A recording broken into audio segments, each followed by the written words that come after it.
folks? Welcome back to Four Corners of the Galley. I'm your host, P-Bo, and you're joining me on this very special edition.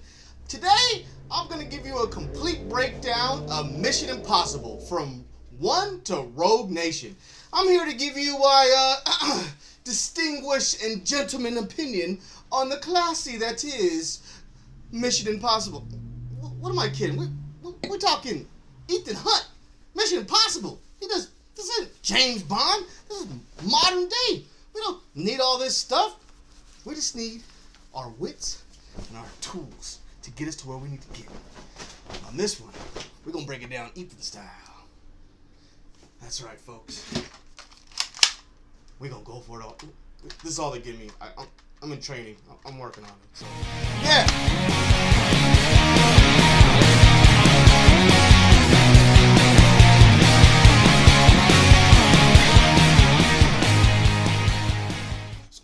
Guys, welcome to the board. That's right, I got the whole board set up for us. So we're gonna go through each Mission Impossible one by one, and we're gonna give you a breakdown. I got the IMF team right here. Got the Ethan Hunt always in the middle. Got the IMF directors, team leaders, and mentors for all the different movies. Got your directors. Got your villains, and of course there's some wild cards, and I got this cool little pointer. So each one of these movies is 2 hours long, so I know that's a lot, and it's got spy movie, and it's convoluted with things that throw you off, but we're going to try to give you the cleanest and most easiest way to explain the movies and have a little fun along the way. So let's kick it right off into Mission Impossible. Mission Impossible, folks. So Mission Impossible came out in 1996, and it was directed by Mr. Brian De Palma. Maybe you guys don't know who Mr. Brian De Palma is, but he's actually brought you Scarface and Carlito's Way. Really good director of the old school style. Great way to bring us this television franchise to the big screen, because before Tom Cruise took over Mission Impossible, it was only a television show in black and white most of the time in the 60s. I never even saw it. So until he brought it, I didn't even really understand that it existed. So let's get into the breakdown of Mission Impossible. So we start off with Ethan Hunt, Mr. Tom Cruise. And right now, they're on a mission. We don't know what's going on, but they're on a mission. All of a sudden, some stuff's going on. A guy opens a door, and off comes a mask. And who's underneath? But Mr. Tom Cruise, Ethan Hunt. And that starts off the first of our Tomisms, or Mission Impossible-isms, basically. And that's mask pull. Every Mission Impossible movie's got a ton of mask pull. It's a lot of fun they like to have. Something really different. So when they come up, I'll make sure to show them, and I got something good for you to come. So we see this, so he completes the mission and everything seems successful. Then we meet up and we meet this individual and we meet Jim. And Jim is actually played by Jon Voight. And at this time, Jim is actually the team leader of IMF. So he's on a plane and he's sitting down on a flight, and a stewardess comes up to him and gives him, information. And this is the first way we get our missions. This is another big Mission Impossible thing. Every Mission Impossible, they do a different way they like to show how the mission's going to be shown. So in the first ever edition, we get to watch Jim put a headphone set on and then watch a tape for a mission that he needs to do. And what's Mission Impossible about? It's about the knock list. What's the knock list? Well, the knock list is a list of every single IMF agent's identity, their secret identity, and their real identity. So this is a very important list, and this is what they're trying to protect so it doesn't get out to the black market. So they get a tip that somebody's trying to steal the knock list and sell it to a buyer named Max. Here's Max the buyer. So they put together a team, and at this point, Jim's the leader, and Ethan is just a team member. He's also teamed up with Claire and a few other individuals I'm not going to explain to you, but you'll figure out why. So we go on this mission. They get into this. They're in Prague. They go on this mission, and things are going fine at the beginning. They have their things. You got Ethan in full disguise himself as a senator. He's wearing a mask. They get in. They set up everything perfectly. Some things go wrong with the elevator, but it gets all fixed, and they get outside. So now they're outside and everything seems fine, but all of a sudden, their Mark gets loose and he's got the knock list. So now all, mess is breaking loose. So what starts to happen?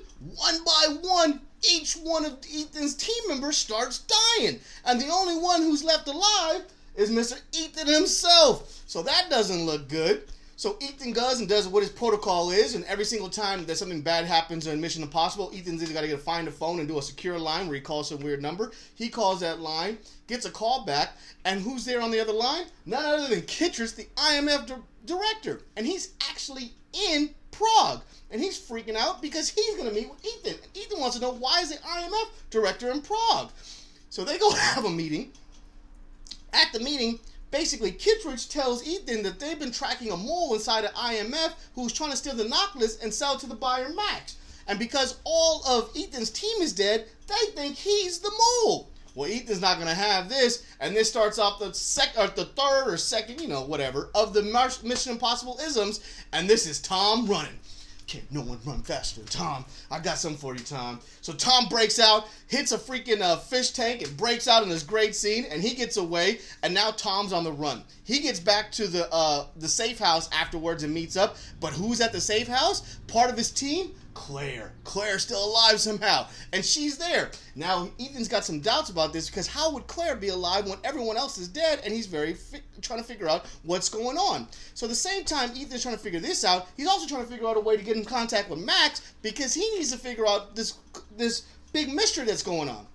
So he figures out a way to communicate through the dark web. Remember, this is 1996, so this is pre lots of stuff, and he communicates through Max as his alias Job, where he's trying to sell it off. So he goes on a cool little adventure where he gets to meet up with Max, and he basically tells Max that the knock list that they took, because Kittredge told him, is a fake, and that they were using it to flush out the mole. She doesn't believe him. They set up the list. They start to try to look at it, and out pops out of nowhere Kittredge and a bunch of IMF guys try to race him down. So now she trusts him. So now she wants to use him to get the actual real knock list, since Job can't get the knock list for her. Okay, that's cool, but what does it mean to get the knock list? Oh, this is where Mission Impossible gets to the next level, and this is the biggest and probably best part about the Mission Impossibles, and this is the wild and crazy stunts of Mr. Tom Cruise, Ethan Hunt. So they got to break into Langley. That's right, Langley, the headquarters of the CIA, and they got to steal the knock list from the CIA. So of course, what do? They go to Langley and steal the knock list from the CIA in a great scene. Why don't you check out some of the footage right here?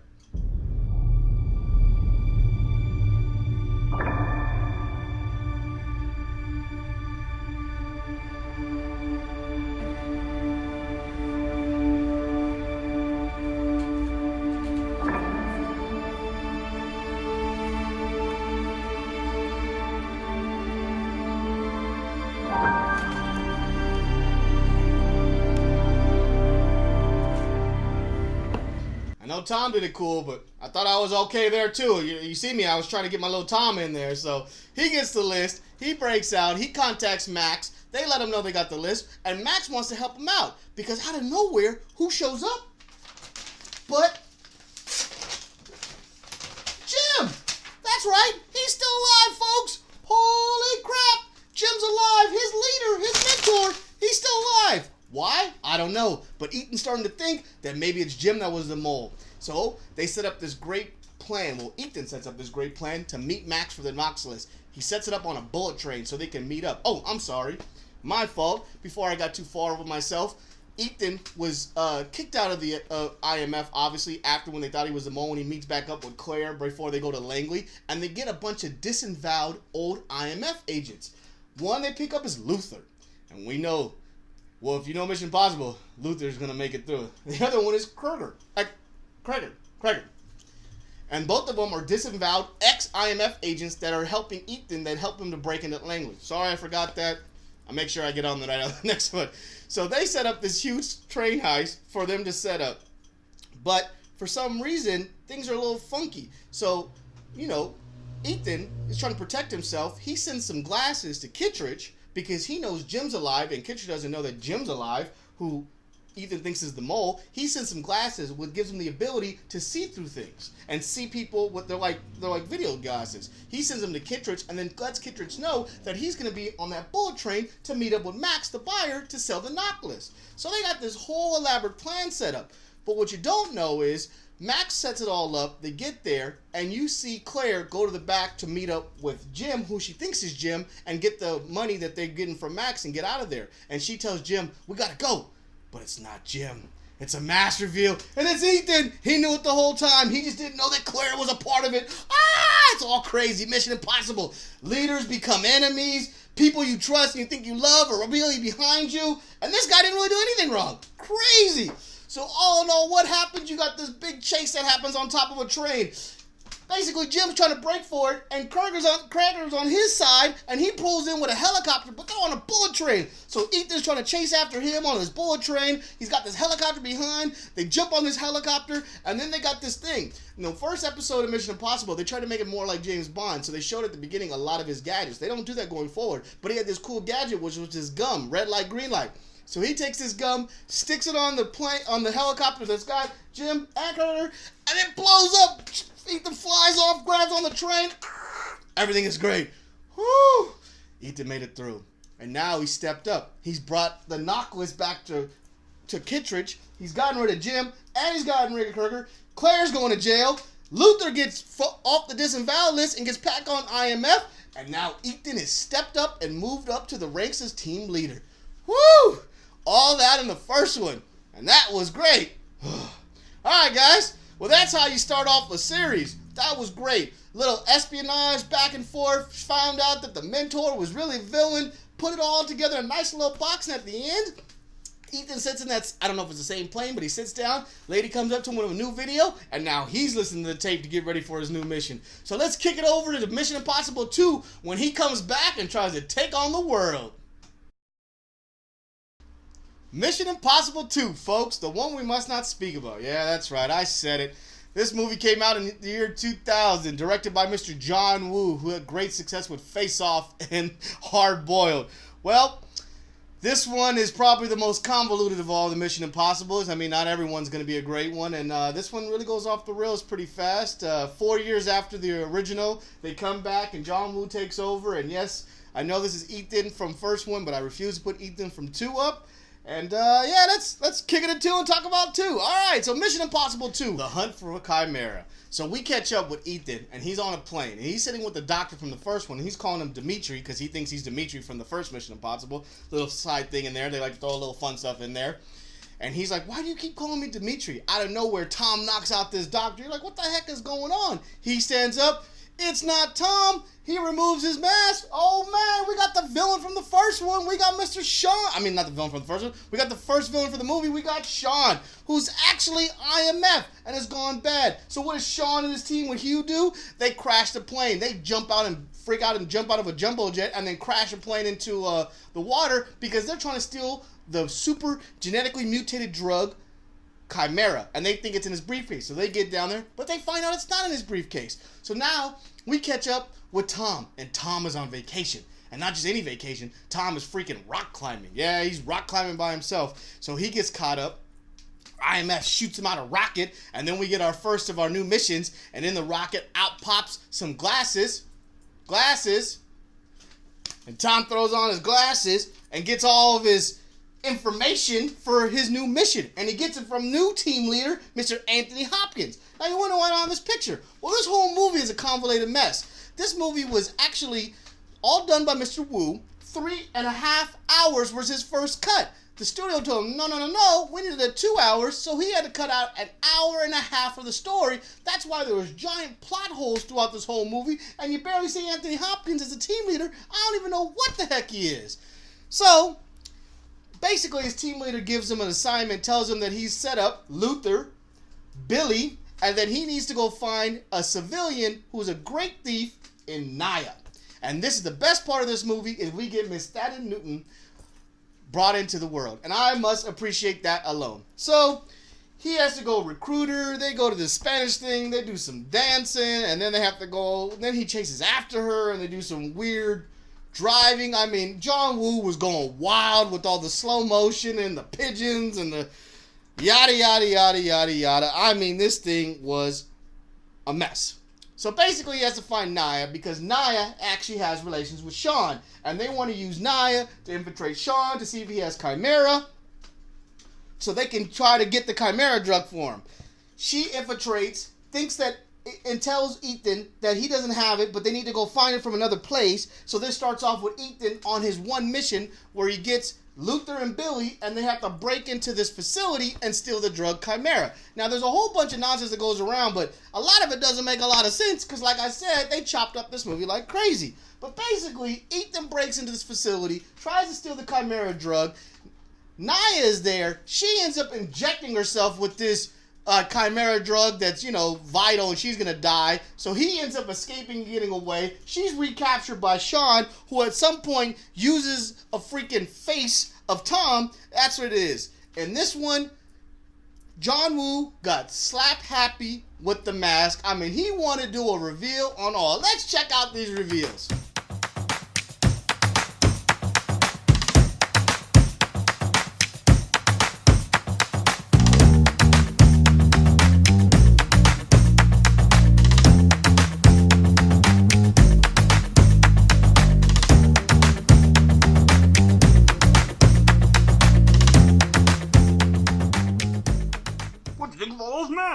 Two-Face here to take over for the rest of people.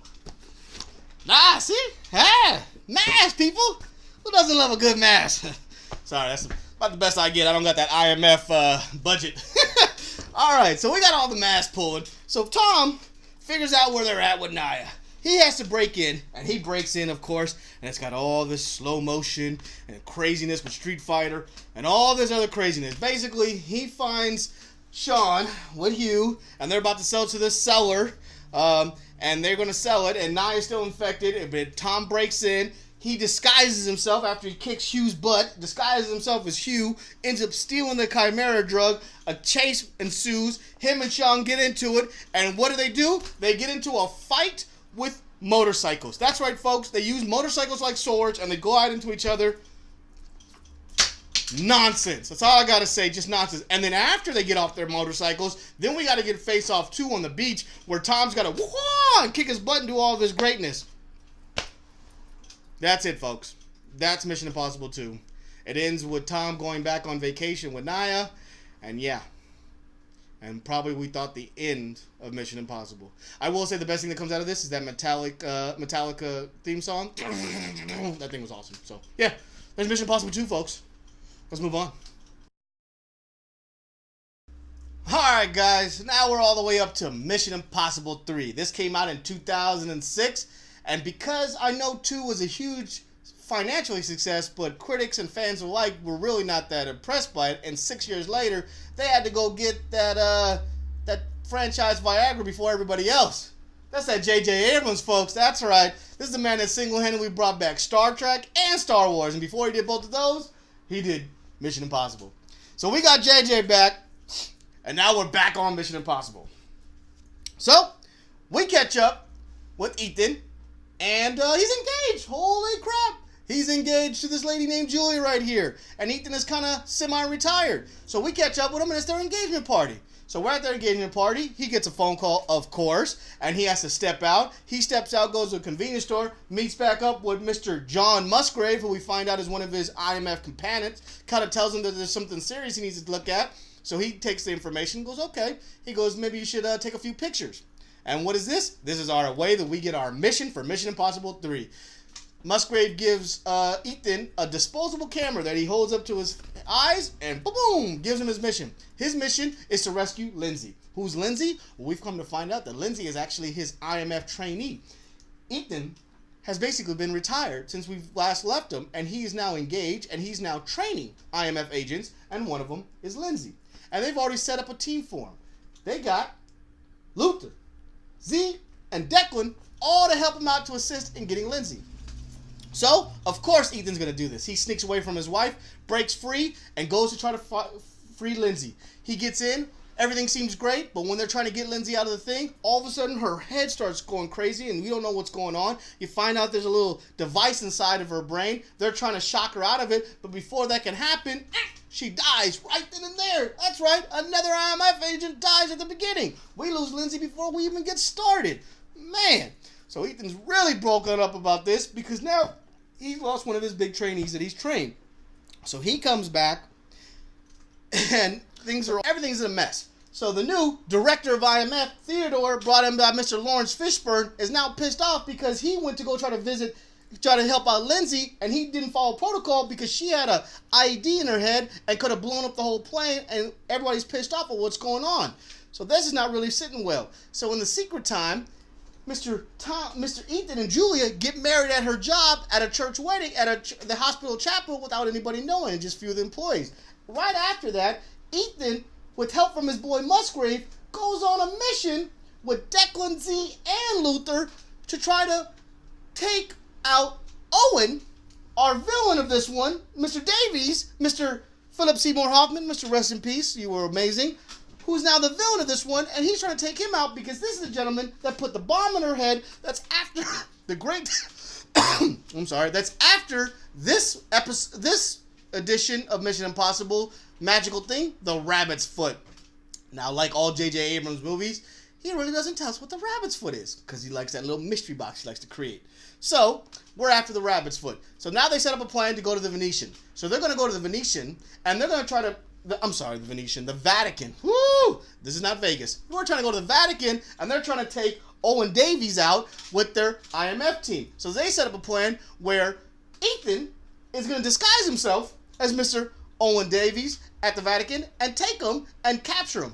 All goes to plan just like normal. They do their little sneaky stuff, get in stuff, they get Owen. So now they got Owen and they're going on this caravan to take him to Florida to take him to prison. But things don't go right when they go on the caravan. Owen and whoever he works for brings in a whole bunch of military and blows up the whole caravan and frees Owen at the same time. At the same time, before they capture him and they're trying to take him back, Ethan is torturing him with his IMF guys and telling him he needs to know what the rabbit's foot is. Owen tells him, you got a girlfriend or a loved one? Because if you do, I'm going to find him and I'm going to take him. So the minute that Owen gets out, Ethan freaks out and he starts breaking out. He needs to get to Julia's job because Owen told him he's going to take his wife. And what happens? Owen takes his wife. Oh, man. Now Ethan's really messed up. He walks out of the hospital after getting, he's in the hospital. He finds out Julia is taken. He gets a call from Owen, who basically threatens him. Tells him, you need to bring me the rabbit's foot within 48 hours or Julia's dead. What? Come on. So Ethan walks out, but who's waiting for him? A whole set of IMF people that the director sent. They're trying to take him in because they want to know why did Owen get away and how come he ran when the whole thing happened. He's like, I can't go. They capture him. So now he's captured. Theodore wants to interrogate him. But John Musgrave, he's on his side. So when they get into IMF, John Musgrave figures out a way to break him free. Oh, buddy. He breaks him out so that Ian can get to Julia, and he tells him to go to Shanghai, because that's where Julia is. He even mouths it to him. You know, great spy stuff. He even sends his whole team down there, along with the help of Benji, who we get in the third one. Yeah, that's right, Simon Pegg joins us, but he's more in the office. We'll get back to him later. So now they're off to Shanghai. They're off to Shanghai to find Julia, and at the same time, try to find the rabbit's foot. Well, we still don't know what the freaking rabbit's foot is, but they figured out a plan to get the rabbit's foot. And what do they want to do? Oh, there's two giant buildings in Shanghai. And you know what Ethan wants to do. He wants to do what he always does. He wants to swing like Tarzan. And he wants to swing in and take it. And that's exactly what he does. He swings between two buildings, drops down, gets inside. They don't show what happens. And then he wants to base jump off the roof and try to land. Well, he can't get to the roof, so he base jumps early, throws out a chute. All convolution happens. They end up grabbing him. He's got the rabbit's foot. Before he hits the ground, he sends his GPS to John Musgrave because he thinks he's on his side to tell him where he's at in case things go sideways. He takes a rabbit foot trying to find Owen so he can get Julia back. He gets into a car, takes a rabbit foot over there, and he ends up getting captured by Owen, and now he's in chains. So he's in chains, Julia's in chains, and the whole time, Owen's questioning, where's the rabbit's foot? Where's the rabbit's foot? Where's the rabbit's foot? Because Ethan didn't bring it with him. He was smart not to. Out of nowhere, who pops up? That's right, folks, Double Agent Musgrave. Oh, you're so bad, Musgrave. Musgrave pops up, and now you find out he was behind it all. That's why he sent it. He was the one behind Lindsay getting killed. He was the one behind Julia getting captured. He gave all the information to Owen so he can figure it out. And what does Musgrave do? He shoots Julia. What's wrong with you, Musgrave? But he didn't. He tricked him. It was a disguise, and it was somebody else. But at the same time, he thinks he's slick. Musgrave gets knocked out and taken out by Tom. And then we get one of the best run scenes in the world where Tom gets to run. And that's the other thing Tom loves to do. He loves to run. Actually, I think I'm going to go join him. I got you, Tom.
That's a lot harder than it looks. All right.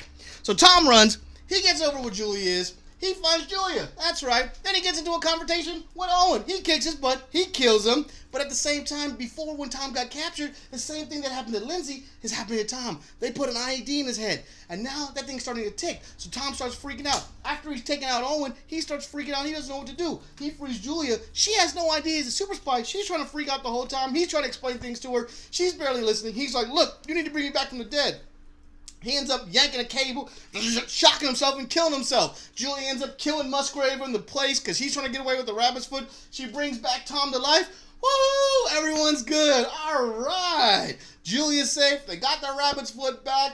Tom's back on IMF and everything is great. And what do? They give us a happy ending. Julia gets to meet the whole IMF team. She gets to meet that he's a spy. And everything is great. Wow. What a change of pace. Thanks, JJ. All right.